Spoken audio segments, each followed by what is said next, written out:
What is up, internets? Welcome to Self-Defense from All Angles, the podcast where we try to expand the conversation surrounding self-defense. I'm your host, Randy King, owner of 80/20 Conflict Management Strategies. This week, we are chatting with Calen Paine, owner of the Wise Warrior Gym here in Edmonton. We're actually doing a co-teaching seminar on boundaries this upcoming month here in July and one in August. So we decided to get together and chat about the philosophy of teaching and self-defense. Calen and I have existed in the same space for a while, and it's awesome that we finally get to collab. In this episode, Calen talks about his view on self-defense, the priorities, what goals your training should be accomplishing, and also how he weaves in extra training into his stuff. He has a very clever model on basics being replaced by more competent skill sets that I think a lot of people should understand. It's one of my favorite ways it's ever been explained to me, and I really think his insight on this is valuable. We talk about red flags, looking for coaches. We chat about the upcoming seminar, how we're going to put it together, what we're going to be covering a little bit, and we talk a lot about Calen's view on martial arts and how it's beneficial to people, what you can gain from it, what some of the negatives are. So take a listen to this episode. There's a lot of really cool stuff. And in the bonus content on Patreon, Calen goes into a little piece of his martial arts of the mind program where he talks about internal battles. It was a very enlightening conversation. I think you're going to get a lot out of it. Don't forget, if you, your organization, or your company are looking for more information when it comes to proactive self-defense that is education driven, I'm available for workshops, seminars, and keynote speeches for your group. Now let's get to the show.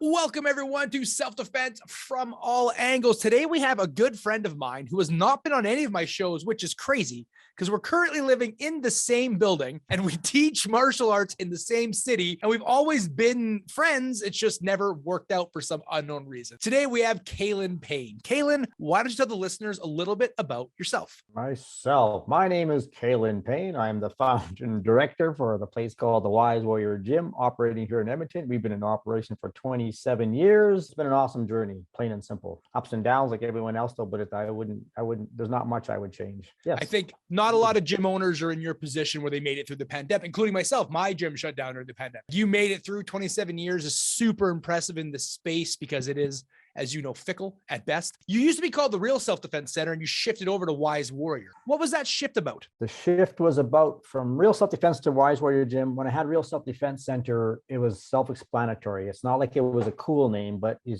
couldn't argue with the name. It's like, such a good name. What do they do there? Real Self-Defense. Okay, yeah. So it's pretty obvious. That's one of the reasons why I chose it, because we've always been a place for personal protection, self-defense first and foremost.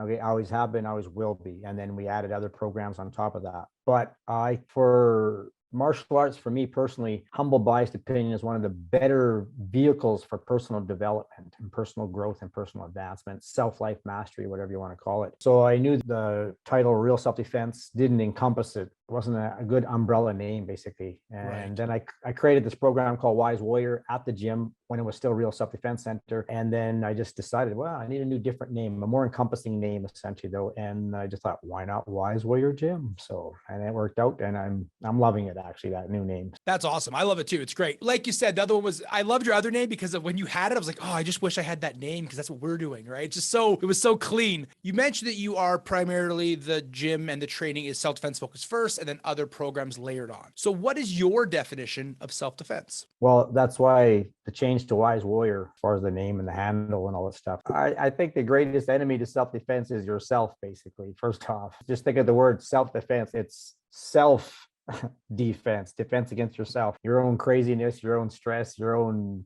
programs, your own craziness that we all possess to a greater, lesser degree and such, though. And I think it always starts there first and foremost. I think getting your own act together, your own self-life mastery together is probably the first line and the first step and the most real step to personal protection, self-defense, et cetera, et cetera. Then it just kind of trickles down into all the other areas occupationally. Like I have 3 terms that I use. One is occupational warrior. That's the person, anybody who works in military, policing, security, social services, all those fields where you're required to act potentially with assertiveness, violence, if you want to call it that, basically, or combatives or whatever. And the next one be a professional warrior, I guess. That's the type of person who fights professionally.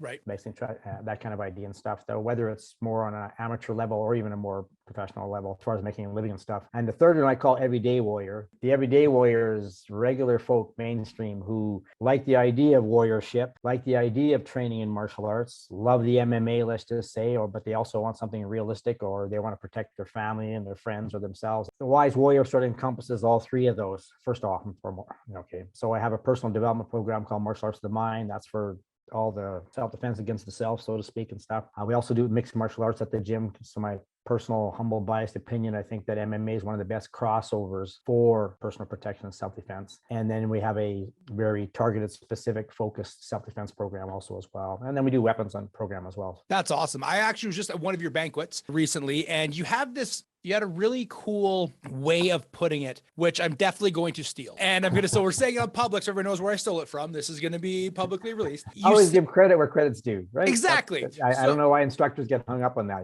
Just if you got something from somebody else, just tell them where you got it from. Who cares, basically? Exactly. I love your analogy that MMA is a great crossover. It's a great thing to bolt self-defense to. But the way you described it, because you were describing your rank, you said that you teach self-defense first.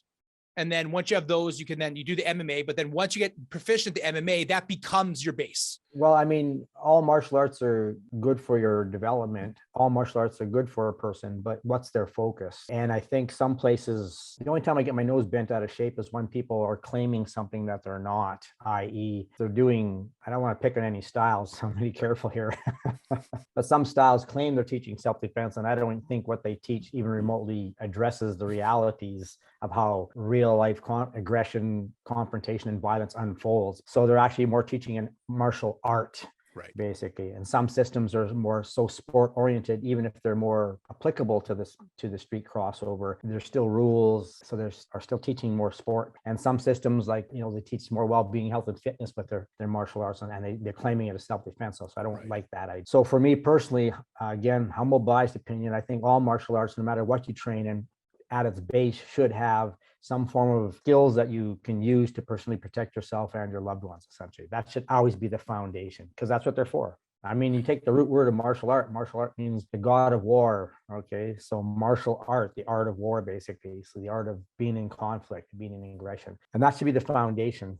But then when you start looking at mixed martial arts, what we're trying to do is produce a well-rounded combat athlete in weapons, stand-up, clinching, ground. And now you're taking your skill sets far beyond what you need for just a very fundamental, standalone, and basic personal protection, self-defense, and security system, essentially. But because we brought your vehicle to i.e. your body, your host, your vehicle to such a high level of combative athleticism, anything you do from that vehicle is for self-defense is even easier to learn those techniques, to apply those techniques and perform those techniques and stuff. So that becomes your new foundation. And if I take that a step further, martial arts for the mind, where it's all about managing what goes on the inside here, that's where it all starts from, to me. So if you delve into that area, whether it was our program or other programs that are available out there, that should ideally be the real foundation, then the MMA, and then the self-defense. But in the beginning, everything's inverted or flipped. Yeah, most of my inquiries come to me that way, though, too. I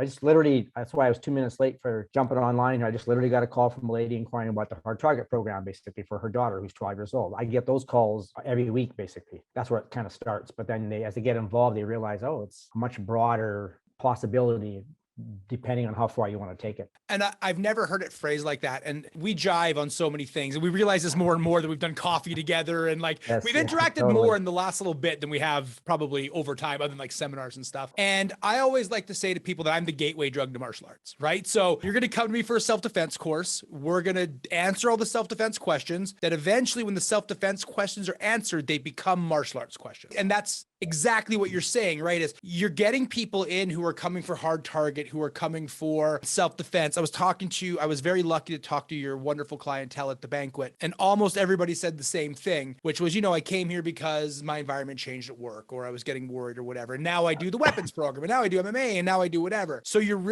bringing people in at that level where they want to make it the one and done. They want to do okay, I've checked the box of self-defense. Now I'm safe. Now I can go learn yoga or whatever. And you're showing them cool, now that you have that, look, because once you get here, all the stuff we showed you becomes even simpler because you have a much better ability to defend yourself. And that's by adding the sport to it. And if more people thought like that, I think we would end the internet debates on what's better, self-defense or MMA, because you've answered it. Self-defense first, then MMA. Yes, what you're saying. The only caveat to what you're saying is I don't care where they start at my gym. They can start with MMA because, and where my MMA, I guess, is different. I've worked with fighters before. We had a corral of fighters in the past. So I've been involved with it. I've worked at events. I've been a cameraman. I've worked a corner man, all that kind of stuff though. So I have good exposure to that and all good. And I don't do that much, that area of competition as much anymore at all for the most part. But if you want to start in MMA, our MMA is called S3, which stands for Street Sport Solutions. So even though you're doing MMA sport combat, I will constantly show you the street crossover, even though you're just doing MMA though. So I don't care if you start, I got students that just do the martial arts of the mind. I got students that just come to me for the weapons only. And part of that is a time restraint for their lifestyle. And part of that is interest, basically. But I don't care where you start. To me, it's all wise warrior. That makes sense. One of the big talking points that I have is you need to know what the goal of your training is. And for you, the goal is always, no matter which way they're expressing it, the goal is always going to be self-protection. Yes. And again, I always have to expand that into the martial arts of the mind, because it's kind of like, that's the first self-protection. How much craziness are you possessing on a daily basis? How much stress do you carry? And if you flip that and reverse that, basically how much peace or consistent happiness do you have in your life? If you're missing those and you're still doing martial arts, you've missed something along your journey somehow, for me personally. I couldn't agree more. And this is why we're doing a co-teaching seminar. We'll talk about that later, but this is why I'm so excited about. Me too. I can't wait. This summer, July and August, we're doing it. We'll get the dates later on for all the listeners. That's where I think we're jiving the most. Is what language is a little bit different, but the goal set seems to be the same, which is, for me, proactive skills lead to active skills much easier than reaction leads to active skills. So first of all, you have yourself figured out, right? You're calm. You're not 23 and picking fights like some people did when they were younger, right? You figured out that chip on your shoulder. Once you have that figured out, once you understand how to move through the world with as little friction as possible, then the odds of you needing self-defense becomes much, much lower. And so that's why when you talk about the bases, when you said martial arts of the mind, it goes to the bottom, because now if you're good at martial arts of the mind, all the rest is just fun with your friends, because you're probably never going to have to use it in real life, right? Very much so. I mean, if you trained with me for a while in the self-defense area, once you check that box off, like you said earlier, if you stick around, it's because you love hanging with us. Yeah. And love training. It's that simple. I think we're a shit ton of fun when we train. So, I mean, why not hang around? That's just, humble, biased opinion again.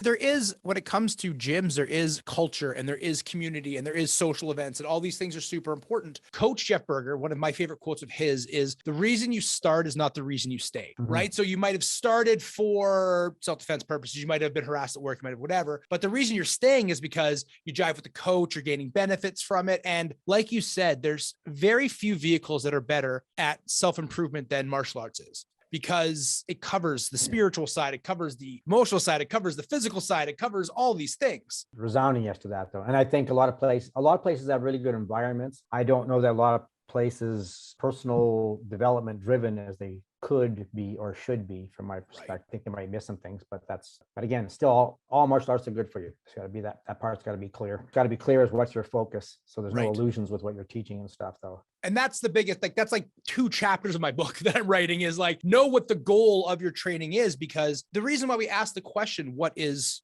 your definition of self-defense, is because everybody's definition is different, because it's a squishy word. There is no definitive, this is what self-defense is. It's a legal term. It's MMA. It's whatever. If you believe that self-defense is only reacting to physical violence once you're in it, then going to a mixed martial arts cage is learning how to defend yourself. The term being so squishy makes people not understand it. And one of the biggest things I'm seeing from people is they've taken the crappy self-defense courses and now they have no trust in the term self-defense anymore, right? So they're like, oh, I took a self-defense course in junior high and it didn't do anything and whatever. So why to do that? And then that's why, like, your approach is you have these other places for them to go as you're answering the other questions, right? Okay. So, but I understand that 90% of the time the person's untrained when they attack. What if they are trained? You're like, well, if they are trained, come to S3 MMA. That's what we're going to talk about next, right? No, exactly. You do focus a lot on the soft skill side of things too. Oh, resounding yes. Yeah, their self-defense is not self-defense if you don't have soft skills. Exactly. And awareness, environmental tactics and strategies, verbal de-escalation. Those are always number one. first and foremost, especially in Canada, whatever country you're from and stuff like that. Though you got legalities that you have to definitely take into consideration. The guy starts the fight, you finish the fight, but you mess them up too much, you're going to be possibly potentially charged. And now you got a legal battle and a stress battle inside yourself, though, wondering, am I going to jail? Am I going to get charged? What's the story? And I have lots of stories of people have been in those situations where, like, I went too far, and it was a 2-year court battle. I didn't even know if I was going to be going to jail or not. Right. Like that. So that's stressful, and financially, the cost, et cetera, et cetera. So I witnessed one of those situations. I saw one hit kill actually happen. We moved the body when we thought he was unconscious, not dead. It was insane. Guy went to jail for manslaughter for 6 years because of a bar fight. It was nuts. So when we talk about, I say proactive skills now instead of soft skills, I'm sick of explaining soft versus hard skills. People understand what proactive means. So when we're teaching proactive skills, that would be primarily, I know you weave it into everything. I've talked to your students, like I see how you present stuff. You're always hitting that at all angles. You know the goal of the training. Walk us through your martial arts of the mind. What would somebody do in that program? For as long as I've been a coach for the last 20 some years, and then as a practitioner in martial arts from my teenage years, right beside that, I've always been involved with personal development, personal growth training, as far as books, cassette tapes back then.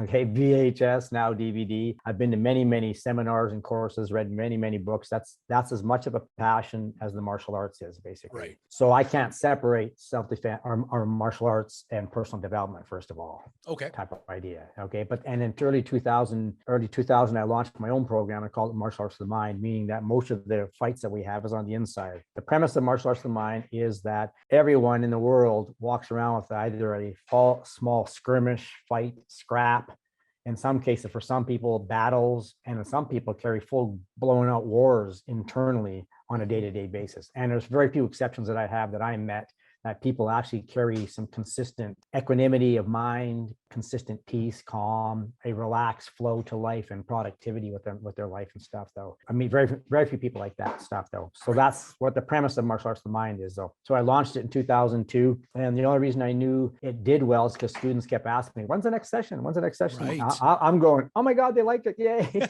Yes. And then I also had students that would attend it and didn't do any of the combative training as well and stuff, though. So I knew it had value just beyond martial arts training, and just been teaching it ever since. Grew into a martial arts of the mind portion. It has 11 different modules. Each module is several hours of lecturing and stuff. We also added a meditation portion to it called coming home practice. And then we also have a system we call Ready, Set, Goal, which is a goal setting program. So it's just growing and growing. And you know what it's like, if you stick in any field long enough, the key areas you sort out, and they don't change a whole lot. They do a little bit, but the longer you stay in, the less they change. What starts to happen is you just go deeper in each of those areas. And then you start seeing cross connection between the areas, and you know what that's like because you've been teaching for a long time, though. Your ability to connect concepts, principles, strategies, techniques, drills, skills, all that kind of stuff, that just gets better and easier and easier. And martial arts for mine is just growing into that for me. It's probably my favorite area to teach most of the time and stuff, because I love to sit down and have a coffee and philosophize. And I always make the joke too, you can't escape it at the gym. Even if you're not interested in the lectures, you can't escape it because it's so woven into the fabric and the atmosphere and the attitude of the gym. You can't not be affected or touched by it on some level and stuff. Well, and that makes sense. And it's so important because as I'm moving way further away from a physical focus first model for teaching, right? I'm doing more speaking and more talking to corporations, and, they want to do like 10 minutes of cool ninja stuff, but really the important stuff is going to be how to not punch your boss out, how to, communicate better, how to do these things. If you're teaching the physical skills almost without that, I don't want to say it's a liability. I want to over aggrandize what it can do, but this is some of the things we see with a lot of mixed martial arts gyms, not all luckily, and actually less and less. But when mixed martial arts gyms first came out, they had no classical tenets of martial arts. Like if you look at Taekwondo, they have the 5 pillars, right? Like integrity, whatever, indomitable spirit. It just became about being the physically toughest person. And there was none of the temperance that came with traditional arts. And it is being woven back in, but this stuff was like, it's almost weird we have to talk about it now because it was already implied in the older arts. Like when I took Taekwondo the first time, they're like, look, these are the tenets you have to live by in order to learn this system, right? So there already was a tempering of warriors in these traditional systems, and it kind of faded away with MMA, but I think it's coming back. What are your thoughts on that? No, I would agree with that, actually, very much so. Yes. I don't know if I had much more to add to that. Resounding yes. Well, that's awesome. And plus, I'd say I hope so. Right. You know, It's and definitely sometimes happening. sometimes things will swing to an extreme, i.e. the UFC came out, basically everyone's like, oh my God, what is this? This is cool, so cool. Any Right. style, any martial art being tested and stuff like that. The good news about that, it weeded out a lot of the bullshit. Right. All good. But then you're right. Then it became extreme where you get these. It's like if we talk about UFC fighters, you could pick names that are great ambassadors to the sport. Mm-hmm. Then you could also name some people who are pretty much idiots. Right. And poor representation for the sport, and as well as the people, the fans, the youth for that matter, and stuff though too as well and such. So, but I think a lot of that's coming back, I would say, you know. So let's talk co-seminar. So we had a coffee. We started talking. What are we doing? Pardon me? What are we doing for a seminar? I'm That's saying a good that question. jokingly because I have some information, but it's a good idea we're talking like this, right? That's about this part though too. So Well, I think it's cool because that's we started hanging out more. We started jive. We realized how very similar our thought processes and theories are, which is interesting because we come from some similar backgrounds, but also some very different backgrounds. And we both came to the same conclusions, which for me makes me think we're on the right path, is because we're both teaching the same kind of clients. We're both working with the same kind of people. When I was at your gym, the clients there could have easily been KPC students, right? Yeah, Very similar, agreed. very similar people, very similar energy. Here to have fun. Let's not take it too serious. With that, then, like, we're doing a co-teaching seminar where we're going to be doing some of my boundary setting course with you doing the physical side of it. And so I'm really excited for that because we haven't really planned it out. We're not going to do it on the podcast, but we have this idea that adding proactive skills and weaving them into active skills, physical response, etc., is so beneficial, especially when your goal set, which both mine and Calen's is to be self-defense training, right? And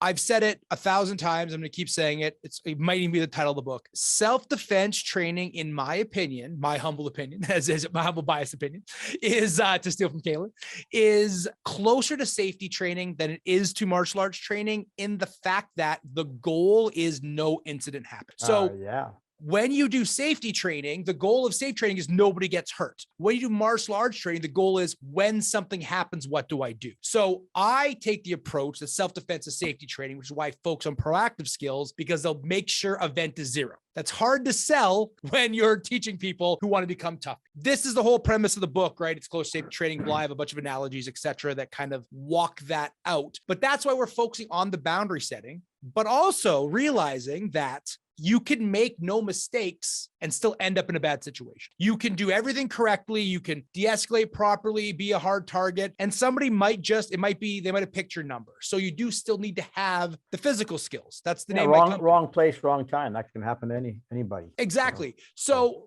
you're hosting, thankfully, because you have a gym now. I don't anymore. I'm really excited for it. We're doing it in the summer. So the seminar is July 16th. And then August 13th. And the plan is we're going to do boundary setting for self-defense in the first one. And then we're going to do a more comprehensive one on the second one, with, it sounds like, a review of the first one, because some of the people at the banquet were like, oh, we're going to miss the first one. We don't want to miss that. Can you do a review? And I'm like, I'm sure we'll figure something out. Why? Because again, you're bringing this to your students. Why do you think boundary setting? Why do you think this sort of stuff is important to self-defense? Well, if I go even back further, like I said, wanting to hook up with you, kind of like, I trust my intuition basically on a lot of things and stuff though. And I just, long before all this, I go, yeah, I would definitely do a seminar with Randy. I know we'd have a blast. Agreed. I think it's going to be super fun. Just trusting what would happen, having two minds to come together and stuff like that though. So I go back even further there though. Well, number one, I want to be able to expose my students to other approaches, other people, other instructors. I always should be doing that and stuff though. Yes. When I do a gym tour, when people come and check out my place, I actually show them as part of the gym tour, the bulletin board. And people go, oh, wow, a bulletin board. That's really cool, Calen. But the reason I point that out is I say, we post stuff from other schools, seminars, events that are happening, because we want to expose you to as much in the field of martial arts, self-defense, personal protection, all that kind of stuff though. So you want to be open all the time. And in relation to why is this the boundary awareness, why would I bring that part in there and stuff, though I often say in a hard target seminar, let me tell you the real reason you're here. If you knew beyond a shadow of a doubt that in every single situation you could avoid it completely or talk your way out of it, you wouldn't even be here today. But the real reason you're here is you have this fantasy in your head about what if it goes physical. But the reality is most situations can be avoided, essentially.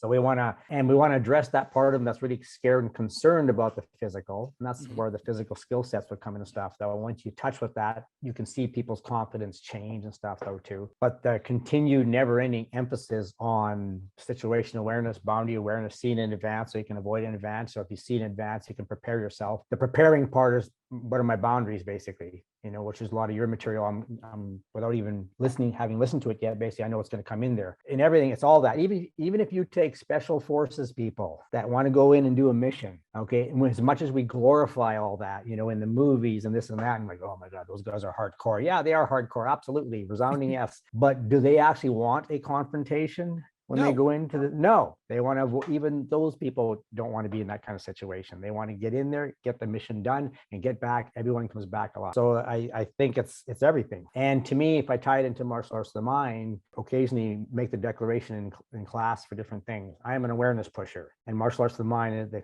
cornerstone is always awareness. There's no change you can make in your life, no advancement you can make in your life without awareness. Okay. And situational awareness is like specific awareness as it relates to self-defense, personal protection. Boundary awareness is all part of that, stuff like that. So awareness is always number one. First and foremost, always has been, always will be, always should be. Basically. You mentioned that you promote, you talk about, and you show other people, other instructors. I think that is so fundamentally important. In fact, because I have a bit of a profile, quote unquote, right? People know me, I'm on the internet, I get questioned all the time. And people always ask me, what are some red flags that you should look out for in coaches? So much I'm putting in the book. The third part of the book is where to find good training. And that has to be, honestly, I think one of the number one things to look for in a training space is, do they allow you to cross train without penalizing you for it? Because if they don't, you're getting closer to cult territory than you are getting to self-defense territory. And that's plus you're closing yourself off. That you're closing yourself off, right? And that's never functional. It's never good. It's never good for the student because you're limiting them, and everyone learns different basically. Right. You and I as instructors will try 10 different ways to get the information into the said student in front of us. And some methods will click better than other methods, but some instructors or coaches might say it the way that you didn't say it, and therefore impact your students. But it also doesn't work for the instructor though too. You shoot yourself in the foot when you try and contain your students. I always make the joke that, you're training at, like when the UFC gym opened up a few blocks from where my place, and people said, aren't you concerned? The UFC gym opened up. Why would I be concerned? And I had not like 3 or 4 students train there at the same time. Why? Number one, they had some good training. There's some pros and cons about being there, but they had a schedule that I couldn't match. Cool, keep training type thing. But I always make the joke, steal the secrets, bring them back to the gym, my little ninja spy. I think that's so important. Going to what you said about maybe the instructor can reach them in a different way that you can't. I always use this story. When I brought up a very well-known instructor once, I remember he said something, and then everybody at the end of the class like, Randy, why don't you say that? I'm like, I do say that. I say that every class. And they're like, no, but not like that. And it's so true. So the example I always use is I could say all day, hey, don't go outside, don't go outside, don't go outside. Yep. Calen could walk in and be like, hey, everybody stay inside. Everybody's like, stay inside, genius. Why didn't Randy say that? Oh my God. Yeah, and totally. I'm like, I did. But you just don't know what's going to hit and what's going to land. And that's why I always tell like baby coaches, fledgling coaches, I say, don't repeat, reiterate. Say it in a different way, because you might, number one, it gets you out of your parrot part of your brain where you're just like stuck in the habit. And number two, maybe you just saying it slightly different will get the desired result. Yeah, I'm a huge fan of the dictionary and a thesaurus. Use it every day. Find 8 words to say the same thing. Right. Type idea. I don't care how it gets across. And also with your example, you said another instructor comes in, but also I'm sure this has happened to you where you've said this to your student 10 times, and year 3 or 4, they come up to you. Yeah, when you said it this way, then I did this. And I says, yeah, I said it that way probably 50 times too over the last few years, but it clicks when it clicks. And there's no judgment in that. It's just, it's all part of the process of being a coach and stuff though. I think the other thing I'd add about being a coach, I got this from one of my key mentors and instructors, and he says, your job as an instructor is to make yourself obsolete. When they've exhausted me of everything that I got, cool, I've done my damn job, for God's sake. So, get over yourself as far as trying to be the leader or the instructor or the this or that kind of stuff. So if you can't make your students get to the level you are at faster than you got there, maybe you shouldn't be coaching, right? Because you should know some hacks. You should have some other thing. The way I always describe the aha moment that people have is, I say there's something called jump words. We're going to talk about in the boundary setting course, but there's jump words that kind of turn people's brains off. So if they hit a point, you could be explaining something. So we're having a conversation, and then I say something that either emotionally arouses you or you have to ponder. everything I say after that is going to be Charlie Brown's parents. It's going to be wah, wah, wah, wah, wah, wah, wah, wah, wah, wah, wah. So even though you might have said the thing 50 times, your student only heard it once because they finally processed all the precursory information they needed. They were bored and now they heard the rest of your pitch. And that's, I think, so important, because when we're doing boundaries, when we're doing communications, when you're doing de-escalation, is you don't know what point they're checking out. You don't know what point you hit them. And you're like, oh. No, very good, Brendan. I like that a lot, actually, the way you described it. So that is going to bring us to the end of the free show. All right, that's the end of the show. Don't forget, I'm hitting Europe. We're doing 5 countries, 10, 11 seminars. We're in Czech Republic, Scotland, England, Denmark, and Germany. 2 dates in each of them. One of them is a giant conference that we're the keynote speakers at. So myself and Roy will be speaking at a Understanding Violence summit in the Czech Republic before we do our seminar. So if you're in Europe, which I know a lot of you are, please come join us. If you want to say hi, buy me a beer, I'm cool with that. Whatever you want to do, come say hi, tell your friends, share it, etc. Please do all the internet things with this video, like, share, subscribe, leave a review. That'd be great. Calen, where can the people find you? wisewarriorgym.com as far as the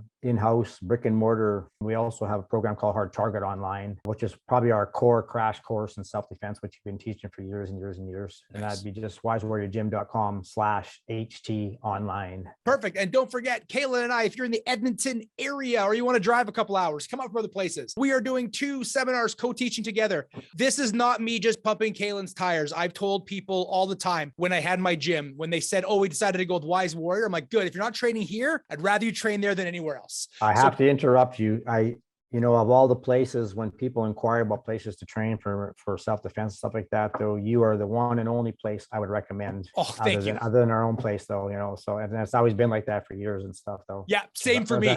Yeah, exactly. So, well, thank you to you. And this is exactly why you should come watch us co-teach together, because there's going to be this synchronicity. Calen is teaching the physical skills. You've already seen my stuff. We're going to see some differences, some different takes, some reiteration, might hit your brain differently. And obviously the boundary setting course is super successful. People are really, really enjoying it. I think there's going to be a lot of cool stuff. And the coolest thing about this is Calen and I are both mostly improv artists. So the things that are going to pop up out of this are going to be insane. Like, we're going to hit aha moments together, and you're going to witness that. And they'll probably be in courses for the rest of our lives. If you don't learn anything, but you will, I do guarantee you're going to be greatly entertained. That would be my claim. All right, everyone. Thank you so much. Don't forget, please leave a review. That's the best thing to promote this show. And hopefully we'll see you at Wise Warrior here in Edmonton, Alberta, Canada. But thank you so much, everyone.